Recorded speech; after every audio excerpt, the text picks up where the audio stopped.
دوسری بنیاد کیا ہے؟ قبولیت اعمال کی. قبولیت اعمال کی دوسری بنیاد ہے جو بیان کی گئی اخلاص، خالص اللہ کے لیے رضا کے لیے رکھی جاتا ہے. شیطان کیا کرواتا ہے جانتے ہو؟ دو تین کام کرواتا ہے. یہاں جیسے شرک کو کروائے گا، وہاں کیا کروائے گا؟ اس میں اخلاص کی بجائے ریاکاری دکھاوا ڈالتا ہے. یہ اتنا بڑا گناہ ہے. اگر ہم دکھاوے کے لیے نماز پڑھتے ہیں، دکھاوے کے لیے روزہ رکھتے ہیں، دکھاوے کے لیے کچھ کرتے ہیں تو کیا نقصان ہے؟ نماز سے نہیں ہوتی، بس اس میں ریاکاری ہے. دیکھیے کتنا بڑا نقصان ہے. اگر دکھاوے کے لیے آدمی نماز پڑھتا ہے تو اللہ نے ارشاد فرمایا یہ شرک کا اثر ہے، یہ نیکی گناہ ہے. دکھاوے کے لیے اگر آدمی عمل کرے گا تو کبھی کبھی نیکی جاننا پڑے گا. نیکی کا ہم نہ کہتے قیامت کو اللہ تعالیٰ کا آدمی اٹھائے گا کہے گا کیا میں اللہ بہت بات کوئی تیرے راستے میں کر چکے رب العالمین ہو. اللہ کہے گا میری رضا کے لیے صدقہ نہیں بیٹھتا تھا تو اس لیے بانٹتا تھا کہ لوگ تم کو ساتھی بولے، تیری سخاوت کا خوب چرچا لوگ بولے شیر صاحب لائن لگی رہتی ہے تو تجھ کو دنیا سچی بول چکی، فرشتوں کو حکم دے گا جہنم میں. ایک آیت کہ اللہ تعالیٰ نے جہاد کیا، اللہ تعالیٰ کہے گا کہ اس لیے نہیں تیرے دشمنوں کو مارا مت کیا، کہے گا اس لیے نہیں کہ میرا دین کا غلبہ، اس لیے نہیں تیری بہادری کا خوب سکہ چلے لوگ تعریف کرے اس نے کیا، مل گئی تعریف. جاننا ہے قاری صاحب مولانا رہے گی کہیں گے اللہ تقریر کرتا ہوں جب لوگ ساتھ ہوتے کیفیت بن جاتی تھی. خود تیرے دین کی دعوت کو آپ کیا پہلائے قاری صاحب رہیں گے خود قرآن کی دعوت کرتا تھا لوگ سب ہوتے تھے ایسی طرح. اللہ کہے گا میرا دین پھیلانا تو نہیں کر سکتا. تقریر کے بعد بے چین رہتا تھا کیسی تقریر جب لوگ واہ بس تو کچھ ہو جاتا تھا ان کو بہترین کو کرے کیا اچھا مانی کیا کہے چکے جو چاہے گا مل گیا دنیا میں. تو نیکی ہے لیکن اگر ریا آ گئی تو کیا ہوگا؟ گناہ کا سبب. شیطان حملہ کام کرے گا نیکی کرے روکے گا. یاد رکھیے نیکی کرے روکے گا بہت ہے چیزیں. اخلاص نیت خالص اللہ کی. قل ان صلاتی و نسکی و محیایا و مماتی للہ میری نماز، میرا جینا، میرا مرنا، میری قربانی سب اللہ رب العالمین کے لیے. اخلاص چاہیے، دکھاوا نہیں چاہیے. بہت اہم چیز ہے اخلاص. اخلاص رہتا ہے تو عمل قبول ہوتا ہے. بہت سارے مثالیں اس کو دے سکتا ہوں. شیطان یہ بھی کرواتا ہے. میں تو اکثر کہتا ہوں نیکی سے نہیں ہوتی مگر رب چاہیے نہیں من چاہیے کیونکہ ریا چاہیے.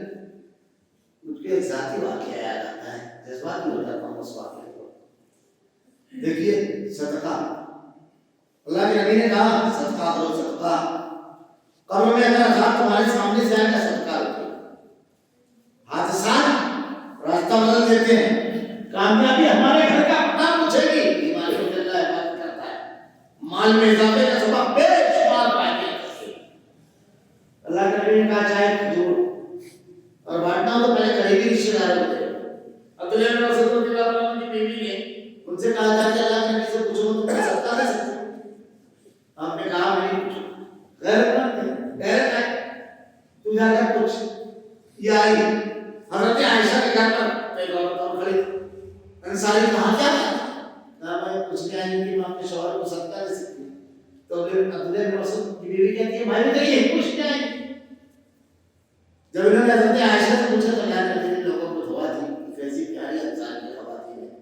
دین نیکی کے لیے نبی کے گھرانے آتے ہیں.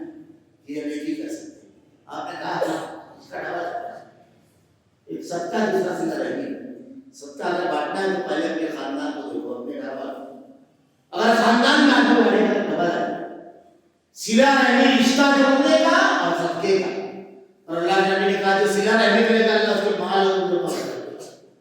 اور ہمارے یہاں کیسے ہم ساتھ ہیں میں پرتبہ نائی کی یہاں پر بال صبح صبح کٹائی ایک جگہ سے آواز آنے لگی، اسپیکر میں دعا مانگ رہے تھے، اور آج کل ذرا لمبی دعا کا پیشہ نہیں چلا ہے، بلکہ مولوی اگر چھوٹی دعا مانگی تو لوگوں کا ذرا تو خراب ہو جاتا ہے۔ اللہ کے نبی نے کہا قیامت کے قریب لوگ لمبی لمبی دعائیں مانگیں۔ میرے بھائی، دنیا کی سب سے جامع اور بہترین دعا کون سی ہے جانتے ہیں؟ سب کو یاد ہے، سب ایک جملہ کہوں میں، ایک جملہ سب بول رہے ہو، سب سے جامع ربنا آتنا ماشاء اللہ پھر دنیا سب سے جامع دعا دنیا اور آخرت کی وہی۔ حضرت ایوب علیہ السلام 18 سال کی عمر میں ربی انی مسنی الضر وانت ارحم الراحمین دعا پڑھی، اتنی دعائیں۔ دعا کا تعلق ایک بات یاد رکھنا، کوانٹٹی سے نہیں، کوالٹی سے۔ کس کیفیت سے تم اللہ کو پکارتے ہو گے؟ آدمی کو جب انتہائی تکلیف رہتی ہے تو کچھ نہیں خالی بولتا ہے یا اللہ، یہ کیفیت ہے۔ باقی پورا بیان کر دیا اس نے، دردوں میں ڈوبی اپنے اس عظیم رب قوت اختیار کے مالک رب کو تم کتنا ڈوب کے پکارتے ہو، یہ سب بتوا ہے۔ لمبی چوڑی خود ڈوب کر ہر معمول یاد رکھیں، یہ بہت اہم چیز ہے۔ تو اب یہ بھی فیشن ہو گیا، تو اب لوگ برائے حل کرنے جاتے تھے، لمبی دعا والے کو بلاتے ہیں، وہ شروع کرتا تو محلہ اسپیکر لگا دیتے، وہ بیٹھا تھا نہ کہ ہاں تو وہاں دعا کہیں مانگی جا رہی تھی۔ تو میں نے کہا کہ ایک نئی چیز شروع ہو گئی کہ لوگ اب کسی کو بلاتے ہیں، یہ اختلافی مسئلہ نہیں ہے، یا یہ بھی شروع ہوا کسی امام کے یہاں کہیں نہیں تھا، چپکے سے سب عبادتیں کی جاتی ہے۔ تو میں نے کہا کہ نیا سلسلہ شروع ہو گیا، تو وہ کہتا ہے حافظ صاحب چون ان کے جانتا تھا نا، تو کہتا ہے حافظ صاحب یہ ان کا چوتھا ہے، جن کے ہاں کی دعا کی آواز آ رہی ہے ان کا چوتھا ہے۔ دیکھیے ایک ہوتی ہے رب چاہیے نیکی اور دیکھتی من چاہیے شیطان کے اندر۔ تو میں نے کہا کہ ان کی خاندان میں کوئی غریب نہیں ہے کیا؟ کیونکہ ایک حد فرق ہے، اس کے بعد جو رفع کریں گے تب ہے، پرانی بات ہے، اب تو دوسرا ہے مسئلہ بھی ہو گیا۔ تو میں نے کہا ہے نہیں، اس کے بعد جو ہوا وہ ہم لوگ بیٹھے بیٹھے چائے بول دی تھی، 11 سال کا لڑکا ہے، بڑا گھستا ہے چائے لے کر کے، اور جب وہ آیا تو نائب مجھ سے بتاتا ہے کہ یہ اس کا سگا تھا، چوتھے آدمی پر جا رہا تھا، اس کا سگا بھتیجا تھا جو اتنی دور پر چائے سرو کر رہا تھا۔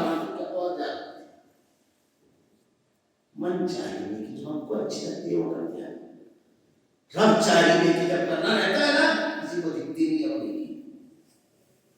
کوئی کام حاجی صاحب اور حاج نہیں، جب کسی کے آنسو ہم پہنچے، جب کسی کے درد کو اپنا درد بنا لیں گے، خالص اللہ کے لیے نہیں کریں گے، جب یہ آئے گا نا ہماری کیفیت بدل جائے گی۔ اخلاص، حضرت خالد بن ولید رضی اللہ عنہ نے سیرت حالات تھے، حضرت عمر کو ہٹوایا، ہٹ جاؤ، لوگوں نے آ کر کے کہا تجھے جتنی جنگ جیتے ہیں، آپ تجھے جتنی کامیابی ملی ہے، آپ رئیس کے سارا اسلام کا اتنا غلبہ ہے، ہم آپ کے ساتھ ہیں، کیا کہا تھا؟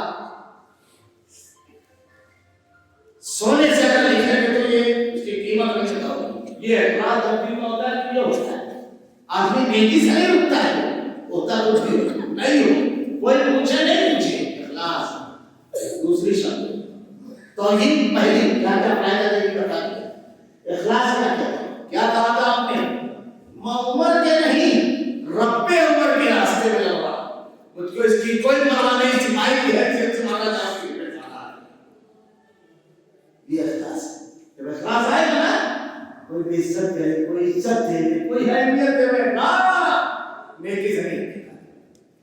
جب اخلاص آئے تو کیسے بدلتا ہے؟ میں واقعہ صاحب میں شدید رحمۃ اللہ علیہ بڑا متاثر کیا، اس آدمی نے بڑے کارنامے انجام دیے، اللہ اپنے بے شمار رحمت نازل فرما۔ ان کا واقعہ ہے طوائفوں کے کوٹھے پر جا کر دعوت دی، اور جس نائبہ کو دعوت دی تھی، جس نے توبہ کی تھی، جب یہ بالا کوٹ میں شہید ہوئے تو وہ چارہ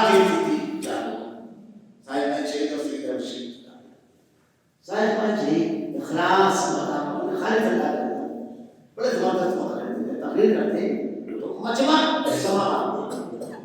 تو جمعہ خطبہ سننے کے لیے دیہات کے اکثر سے چلا ان کا خطبہ سنوں گا. گرمی کے دن چپل لینا چلتا لپیٹ کر کے لمبا سفر کیا. لیکن جب وہاں پہنچا تو جمعہ کی نماز ختم ہو چکی تھی اور لوگ سیڑھیاں اتر رہے تھے جامع مسجد کے لیے.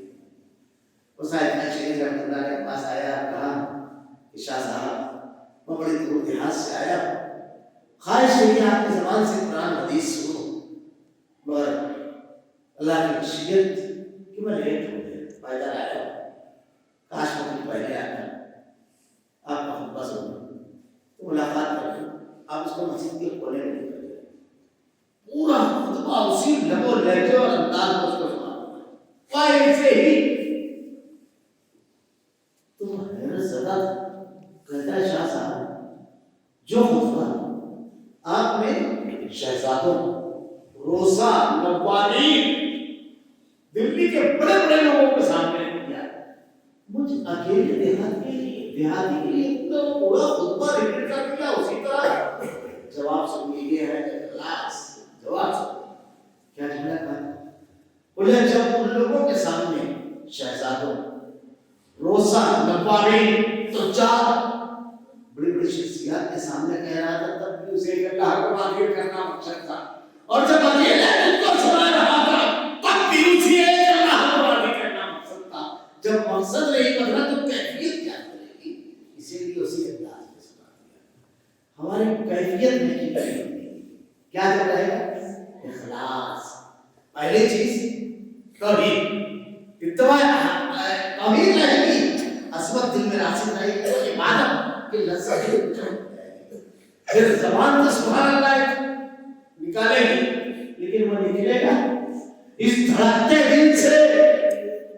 زبان تو الحمدللہ نکالے گی, نکلے گا اخلاص سے.